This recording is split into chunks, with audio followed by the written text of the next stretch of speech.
Hey guys, welcome to another video. This one's about the dative case. I've got to warn you though, this one's going to be long. Alright, in the Vulgate course by William Dodds, he points out a bunch of words that are followed by the dative case.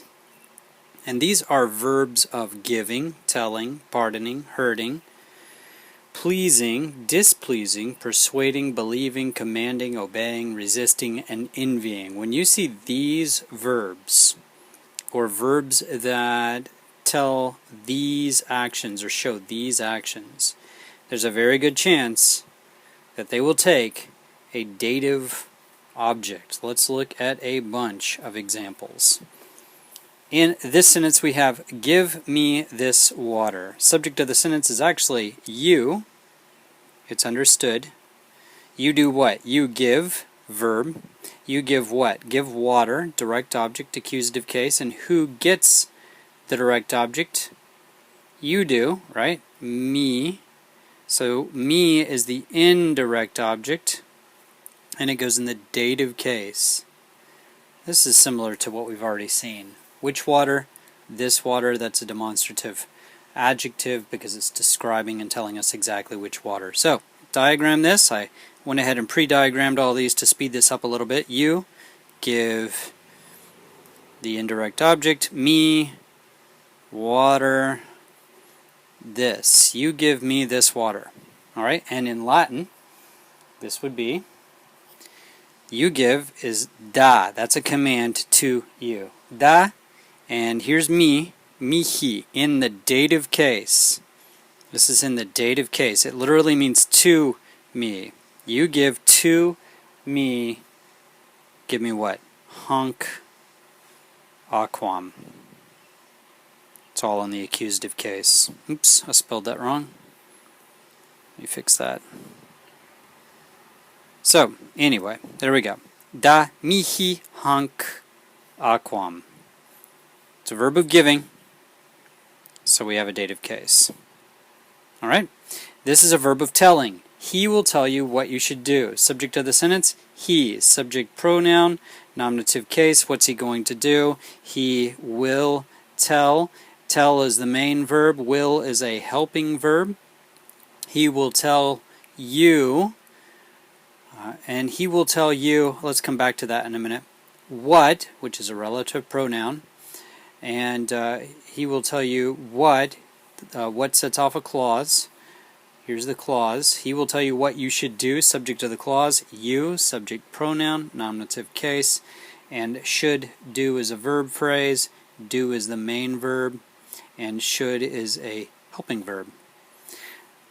And he will tell you what you should do. This whole thing really is a direct object because that's what he's telling. He will tell you what you should do. Who is he telling? He's telling you. That's an indirect object and goes in the dative case. Okay, this is a bit of a complicated sentence.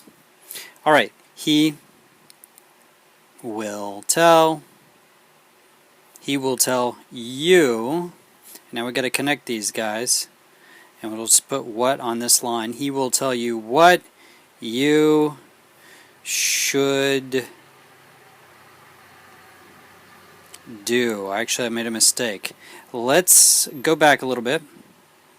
We're still going to leave the connection there. And we're going to do it this way. He will tell you, you should do what? So we actually should connect here to what. He will tell you what you should do. Since what here is a direct object, we talked about that, it goes on the accusative line when we diagram it. Okay, so we have here should, and that's an indication that we will be using the dative. So let's translate this. So, hic for he will tell, dicet, hic dicet, he will tell you, tibi. And this is a verb of telling as well. Alright, hic dicet tibi, so this tibi is in the dative case. Hic dicet tibi quid, this is what. He will tell you what. Te, you, oportet, you should do, what you ought to do. And actually, since this is, we're not certain that you're going to listen, we're not certain what he's telling you, and since this is indirect state, this is a little bit complicated, we're going to put this into the subjunctive. We'll talk about subjunctive later. Hic dicet tibi quid te oportiat facere. And this means he will tell you what you should do or what you ought to do. Okay? But because of the verb of telling, dative case. Next example. The Lord pardon your servant. Quote from the New Testament. A lot of these are because this is the Vulgate course. Subject of the sentence, Lord. Subject of the sentence, nominative case. What's he doing? He's pardoning. Verb. He's pardoning whom? Servant. That's a direct object. He receives the action. He receives the pardon. Accusative case. Whose servant? Yours. Now, because it's pardon, remember verbs of pardoning are one of those clue words for the dative. So, because it's pardoning, we're going to put it in the dative case, but I'm getting ahead of myself. Let's diagram this. Lord pardons, or pardon, servant. Whose servant? Your. And the article adjective. The Lord pardon your servant. Now let's jump into this in Latin. Ignoscat. This is basically like saying forget. He forgets your sins. Ignoscat mihi. Okay, that's how you say the Lord pardon in Vulgate Latin. Ignoscat mihi. Or he pardons. Now we add the Lord. Dominus. Ignoscat mihi Dominus. Okay, now he's pardoning.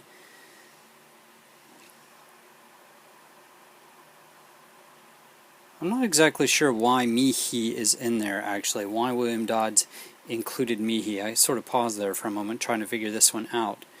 So maybe it's saying the Lord pardons me, your servant, and that's just not in the English sentence. Anyway, ignoscat mihi Dominus servo tuo. So if we get rid of mihi, which is fine because it's not up there, we could say ignoscat Dominus servo tuo. Ignoscat Dominus servo tuo. The Lord pardons your servant. Alright, let's look at another one. The lions have not hurt me. That's good news. Subject of the sentence, lions. Subject of the sentence, nominative case. What are they doing? It's actually a verb phrase. Have not hurt. Hurt is the main verb. Not is an adverb. Have is a helping verb. And they have not hurt whom? They have not hurt me. Now, this is a direct object and should go into the accusative case, right? But because of the verb hurt, it'll actually go into the dative case. Some verbs just take the dative as an object. Okay, lions have not hurt. Adverbs always go below the verb. Have not hurt me. Actually, I shouldn't say that. They go below the verb or the word that they're describing, modifying. The lions have not hurt me. They usually go below the verb, though. Okay, so in Latin, leones,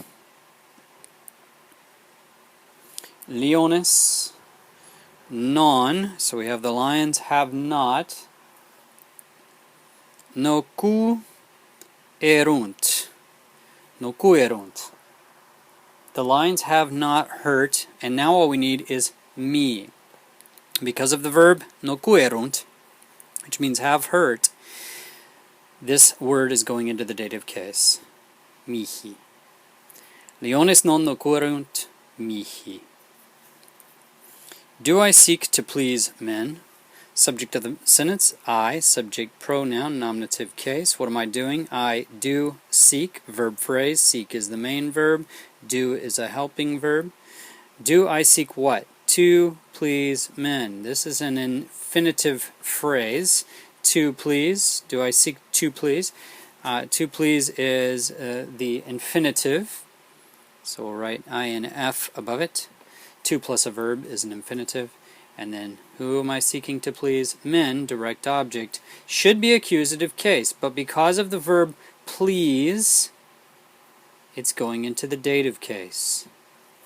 Alright, and were we to diagram this, we would have I do seek to please.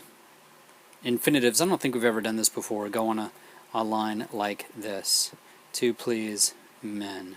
We'll probably talk about infinitives again in the future. Okay, in Latin, so we're going to use an interrogative introduction word here, an, which lets us know that there's a question coming. And then we'll use seek, quero.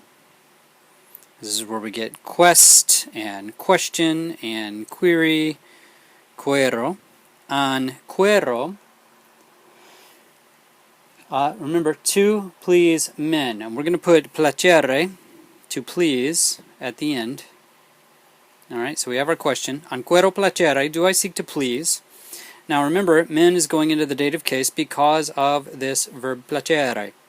So, if it were accusative, it would be homonym, right? And because, grammatically, that's what it should be. But because of the verb placere, it's going into the dative case, and we'll change homonym to hominibus. There we go, dative case. Anquero hominibus placere. Do I seek to please men? Alright, we're going on. I told you this was going to be a long one. Lest the Lord see it, and it displease him. This is sort of a fragment, sort of a compound sentence. So here we go. Subject of the first sentence, Lord. Subject of the sentence, nominative case. Lord what? See, verb. He sees what? He sees it, direct object, accusative case, and is a conjunction. It, subject of the sentence, subject pronoun, nominative case. What is it doing? It's displeasing, verb, and it's displeasing whom? It's displeasing him. Okay? And let's get rid of the article adjective, and lest is just an introductory word. We're actually not even going to worry about it. Lord, see it. There's our main sentence. The Lord see it. And we have a compound sentence, so we're going to put the conjunction on this floating line here in the middle. The Lord see it, and, conjunction, it displease him. Okay, now we're going to go into Latin, and because of this verb displease, the object, which should be in the accusative, what did I just do there? Oops, I missized my board here. Sorry guys, let me fix that. Okay, the object, which should be in the accusative, is going to go into the dative. Uh-oh, I think I've lost my marker. There we go, it's back. Okay, sorry about the technical difficulties there. Let's translate this into Latin. Okay, so lest in Latin, we're going to translate it as lest perhaps or something like that, and it's going to be ne forte. Lest perchance, you could say, perhaps the Lord will see this and it will displease him. Perchance the Lord will see this and it will displease him. And when we use ne forte, it's going to introduce the subjunctive. Ne forte videat. If you're not familiar with the subjunctive, don't worry about it. It'll become clear over time. Ne forte videat Dominus.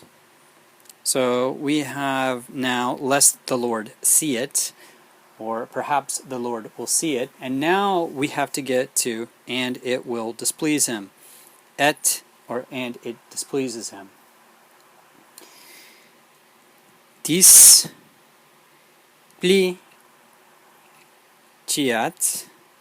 Subjunctive again because of ne forte here. This hasn't happened, right? We're thinking it might happen, but it hasn't happened, so it's subjunctive. Ne forte videat Dominus et displeasing. Okay, so him is usually eum, right? But because of displeasing, a verb of displeasing, it's going into the dative case. What I'm trying to emphasize in this very long video is that some verbs just push the next word into the dative case. Do I now persuade men or God? Alright, subject of the sentence, I, subject pronoun, nominative case. What am I doing? I do persuade, now as an adverb. For is an introductory word. We're just going to leave it. Persuade is the main verb. Do is a helping verb. Men, direct object, accusative case, right? Because I am performing the action, and what am I doing? I'm persuading. So it's accusative case, or it should be, but the word persuade is going to push it into the dative case. Or do I persuade God? Another direct object, also in the accusative case, or at least it should be. Or is a conjunction. So here we go. I do now persuade men. Oops. Let's erase that. My marker messed up on me. Men or God. Alright? For do I now persuade men or God? And in Latin, for do I now, modo enim. For do I now persuade men or God? Let's skip men for a minute and go to persuade. Suadeo, which is where we get the word persuade. Suadeo. Now back to our objects, which should be in the accusative, but because of suadeo, this is a verb of persuasion, they're going into the dative case. Okay, so do I persuade men, hominibus, we've already had this one before. Hominibus, that's in the dative case, you can see the ending right there. Or God, and here we're going to use an Deo. Deus is a God, but since it's in the dative case, it's Deo. Lots of uses for the dative. And it goes on. I told you this was going to be a long one. Why do you not believe him? Subject of the sentence, you. Subject pronoun, nominative case. Or why did you not believe him? What did you do? You did not believe. Not is an adverb. Believe is the main verb. Did is a helping verb. And then him is a direct object. Should go into the accusative case, but because of the verb believe, it's not going to. Okay, we're going to ignore why. It's an interrogative that introduces a question, and we're just going to go with the main sentence here. You did not believe. Did I spell that right? Yeah. Him. You did not believe him. And in Latin, quare, it's one way to say why. Quare non credisti. That's why did you not believe? There it is right there. Nope, that's wrong. I misspelled it. Crediti. Credidi. Wow, I'm messing up on believing here. Why did you not believe? Credidi. Okay, I'm really messing up on credidi here, guys. Creditis. There, we finally got it, because we're talking to a plural group. Why did you not believe? Okay, so the point is, and this is what I was looking at and thinking about this and messing up on the verb, because of the verb creditis, which means you believe, talking to a plural crowd, the next word is going into the dative, not the accusative. So instead of eum, we're going to write ei. Quare non creditis ei. Oh, question mark. Yeah. Quare non creditis ei. Why didn't you believe him? All these verbs push the next word into the dative case. Okay, he commands the wind and the water, and they obey him.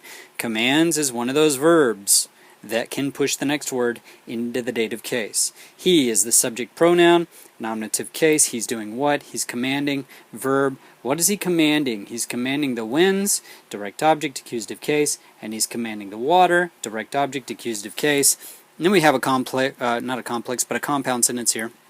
We have a and, which is a conjunction, and it joins the two sentences. And they, subject of the sentence, nominative case, what do? They obey. Verb, obey is another one of those verbs that pushes the next word into the dative case. They obey him. Direct object, should be accusative. All of these should be accusative because they're all direct objects, but instead they will be in the dative case. All right, let's diagram this and translate it. He commands the winds and the waves, and on this floating line here, the conjunction line, and what do? They obey him. Okay, let's translate this. He commands the winds and the waves, and they obey him. William Dodds has quia at the beginning of our sentence here, which means for, or because. Quia et vintis, dative case, et mari. Oh, instead of water, that's interesting. He wrote mari, which means the sea. Let's change it to aquae. Or actually aquis. Let's go with aquae. Aquis is plural. So he commands the winds and the water, or you could use William Dodd's version. He commands the winds and the sea. Oh, we need commands. Imperat. So he commands, that's the verb, and because of this verb, these direct objects go into the dative case. Because the verb is imperat, which takes the dative case. And what did the winds and the sea do?